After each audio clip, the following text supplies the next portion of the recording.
राधे राधे. राधा कृष्ण दिव्य प्रेम कथा भाग 4. रासलीला दिव्य प्रेमाचा उत्सव. शरद ऋतूची पौर्णिमा उजाडली होती. वृंदावन चंद्रप्रकाशात न्हाऊन निघाले होते. यमुना शांतपणे वाहत होती. जणू काही दिव्य प्रसंगाची ती वाट पाहत होती. त्या रात्री कृष्णाने बासरी ओठांवर धरली. सूर अलगद हवेत मिसळले आणि संपूर्ण वृंदावन मंत्रमुग्ध झाले. गोपी आपापली कामे विसरून त्या स्वराकडे धावू लागल्या. पण राधा मात्र थांबली. तिच्या मनात एकच प्रश्न होता, कृष्णाने मला बोलवले आहे का? तेवढ्यात कृष्ण तिच्या समोर उभा राहिला. राधे, तो म्हणाला, आज ही रात्र प्रेमाची आहे, पण फक्त त्यांच्यासाठी जे स्वतःला विसरतात. राधेने डोळे मिटले. तिने स्वतःला कृष्णाच्या चरणी अर्पण केले.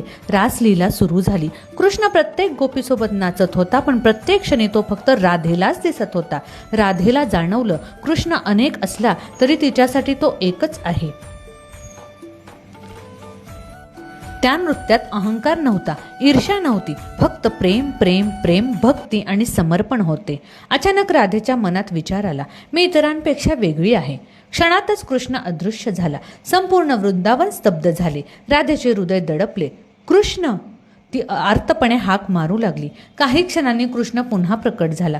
राधे, तो म्हणाला, जिथे अहंकार येतो तिथे प्रेम लोप पावते.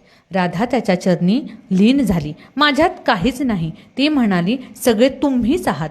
कृष्ण हसला. म्हणूनच तू माझी राधा आहेस. त्या रात्री राधा केवळ प्रेयसी राहिली नाही, ती राधेश्वरी झाली. प्रेम आपल्या दिव्य शिखरावर पोचले. राधे राधे. राधे कृष्ण, गोपाल कृष्ण.